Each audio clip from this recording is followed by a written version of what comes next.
ఇంటికి పోతా నోడుతా సమస్య చేస్తున్నా ఏడవడతాడు ఎక్కువ చేసుకుంటా నటనాలు చేయొద్దు.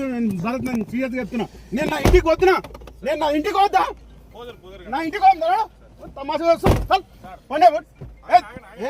ఏం చేస్తావు, ఏం చేస్తావు అంటున్నా, ఏం చేస్తావు చెప్పు. ఎందుకు ఏం చెప్పు, ఏందా చెప్పు, ఏం చెప్పు, ఏంది ఏంది చెప్పు, ఏంది ఏం నా ఇంటికి నన్ను వద్దా పన్నాడు మళ్ళా ఎక్కువ కారు తెప్పు ఎక్కువ నాకేవా నా ఇంటికి నగరాలు మీరు దొంగలే మాదే మన నగరాలు చేసుకుంటాయి ప్రతిసారి కదా. మీ సంగతి నేను తర్వాత చూస్తా, ఇప్పుడు కాదు. మీరు చాలా ఎక్కువ చేస్తున్నారు, అర్థమైందా? అంటే ఏం చేద్దాం మీరు రోడ్డు మీద అది అందరు సినిమా చూపిస్తున్నావా? ఎవరికి సినిమా లేదు సార్. మీరు సైలెంట్ ఉంటే మేము అందరం ప్రొసీజర్ వెళ్ళిపోవచ్చు. అనవసరంగా దీనికి ఇష్యూ ఏం ఇష్యూ ఏంది, ఏం ఇష్యూ అని చెప్పు. ఇప్పుడు నేను నా ఇంటికి పోద్దా, ఇంటికి మేమే దింపుతాం. నడు మరి ఎక్కువ ఎక్కువ నా బండ్లు ఎక్కువ, లేదా నీ బండ్లు ఎక్కాలనా, నీ బండ్లు ఎక్కాలనా మాట్లాడతాం. మీ డిఎస్పీతో మాట్లాడతా, ఎస్పీతో మాట్లాడతాం. నీ బండ్లు నేను ఎందుకు నేను దొంగ నామనా, నేనేమన్నా క్రిమినల్ నా, ఏం దొంగతనం చేసిందా, ఏం చేసినా నీకు బండ్లు ఎక్కమంటున్నావు? నకరాలు కాకపోతే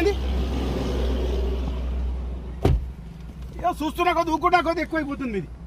ఏమి ఇంత రాజకీయం ఏందా మీది? 40 ఏళ్ళ నుంచి ఇంత రాజకీయం చేస్తారు మీరు, సుక్కలు చూపిస్తారు. మీ సంగతి గ్యారంటీ చూసుకోండి, మీరు గ్యారంటీ చూడండి మీది. నేను లేకపోతే నా పేరు ఇంకోటి పెట్టాలి. ఏం నేను ఇంటికి వద్దా, నేను 100 మంది ఉన్నారా? నా ఇంటికి నేను పోవద్దా? వెళ్తారు సార్, మేమే దింపుతాం. ఒక కొంచెం ఇష్యూ ఉంది, ఇష్యూ ఉండడం వల్ల ఏడికి నా ఇంటి కాడనా? మరి ఏడుంది ప్రాబ్లం, ఏడ ఉన్నది ప్రాబ్లం, ఏడ ఉన్నది చెప్పండి. నాలుగులో ఇష్యూ ఉంటే నా ఇంటి కాడ ఇంటికి పోదా? నేను నా ఇంటి కాడ పోతున్నా ఏంటండి దొంగలాగా ఎంపడుతున్నా? నేను ఏడికి రాను, నేను ఏడికి రాను, నేను సీరియస్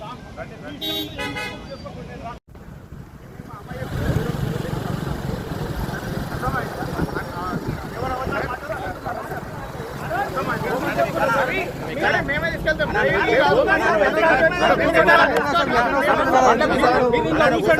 అర్థం ఎందుకు చేసుకో.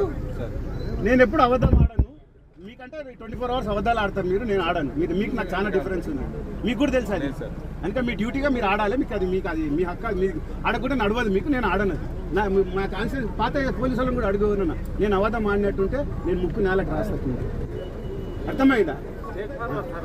మమ్మల్ని అర్థం చేసి రాసియాలన్నా నీకు రాసి చూడొద్దు. మమ్మల్ని అట్లా కాదు, అసలు మీతో ఎందుకు సార్? మేమే తీసుకెళ్తాం. నువ్వు వేరే దగ్గర పోతావు. లేదంటున్నా. ఒకటి నేను ఏబిఎస్ కోదాము, అడికెళ్ళి ఇంటికి ఆడుకోదాం. నువ్వు ఇంటికాడ 24 గంటలు నా రూమ్ లో కూర్చో. ఏసీ వేసుకొని మళ్ళీ కూర్చున్నా. వెళ్తే నేను చెప్తా. మనం పోదాం రండి సార్. అరే మళ్ళా ఇదే చెప్తారు సార్ మీరు. అరే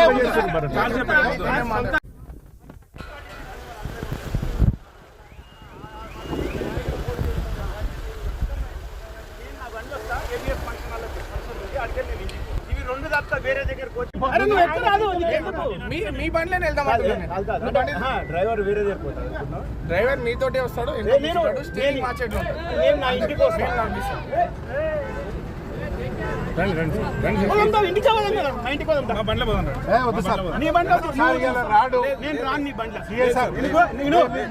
రెచ్చగొట్టకుండా సార్ దయచేసి.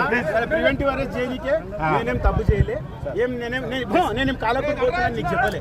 నేను నా ఇంటికి పోతున్నా, నాకు ఏబిఎస్ ఫంక్షన్ ఉంది. మీరు ఏడికి వెళ్తే మేము ఆడికి తీసుకెళ్తాం. మేము తీసుకెళ్తాం, మేము ఆ బండ్ల మేమే తీసుకెళ్తాం. మొన్న కూడా అబద్ధాలు చెప్పినావు, నేను ధర్నా చేస్తే కేసు చేసినావు, అన్ని అబద్ధాలు చెప్తున్నావు, అన్ని అబద్ధాలు చెప్తావు. తప్పు, అన్ని అబద్ధాలు. మనము ఏదైనా మాట్లాడితే కరెక్ట్ మాట్లాడాలి. నేను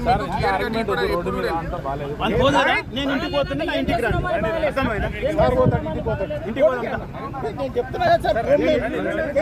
ఏం చేసినా మేము భయపడే సవాల్ దాఖలేస్తే అనుకుంటున్నారు కానీ మీరు భయపెట్టి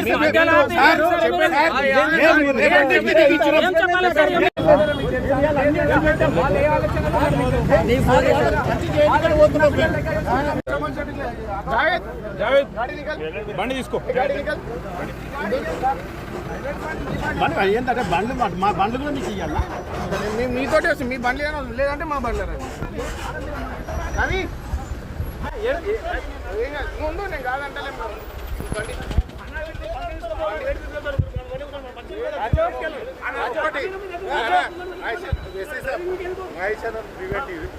అరెస్ట్ చేస్తే ఇలా పంగిల పెద్ద ఇష్యూ అవుతుంది. 2014 రాజశేఖర రెడ్డి ముఖ్యమంత్రి ఉన్నప్పుడు ఒక ఇష్యూ చేసినాం. ఈ రికార్డు తీసుకుంటుంది ఓపెన్ చెప్తున్నా, ఎవరైనా రికార్డు కూడా చేసుకోండి, ఏం వేకెట్ చేసుకోండి, ఏం కేసు పెడుతున్నారో పెట్టండి. ఇలా వేల మంది తోలుకొని వస్తాం సార్, వేల మందిని తోలుకొని నేను వచ్చిన మళ్ళీ వాటికి మీరు చూడండి, మీరు ఎంజాయ్ చేస్తుంటాం. మీరు ఏం చేస్తారో మాకు కూడా తెలుసు సార్. మీరు ఏం వేకెట్ ఏబిఎస్ కావాలి, నా ఇంటికి పోవాలి. వేరే దగ్గర నడిపించిన అనుకో నీ సంగతి చూస్తాను.